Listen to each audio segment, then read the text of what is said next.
In this section, we will look at another exciting feature that React Query provides called polling. Polling is something that can be beneficial if you're working with applications that require network calls to be made at regular intervals of time. For example, we can think about trading applications. Let us talk about Zerodha or Grow, for example. So basically, these trading applications, the data in the UI is required to be updated every single second. So in another application, it could be every 2 seconds or every 5 seconds or every 10 seconds. And React Query makes it extremely easy to poll data at regular intervals of time. Let us come back to our application in React Query posts. Let us say our posts data needs to be called at every single second. So in that case, all you have to do is come back to the useQuery object right here.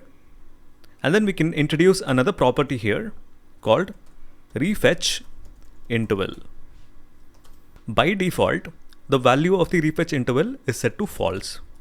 So if it is false, it is not going to pull data at any regular intervals. But this also takes in time in milliseconds. Since our requirement is to poll this data regularly at 1 second intervals, let us mention 1000 milliseconds right here. Let's save the file, come back to the browser, and let's clear this out. So right now you can see that the posts API call is being triggered for every single second. And that is how simple polling data is at regular intervals using React Query. Another thing that I want you to note is that if I were to switch to another tab, the polling stops.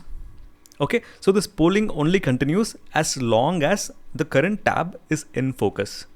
If there is some very important requirement in your application such that even if the user were to go to another tab, you still want to keep on polling data, in that case, you might also have to introduce another property here called refetch interval in the background. So all you have to do is set it to true and save the data, and that is it. So even if you're in some other tab, our application will still keep polling data.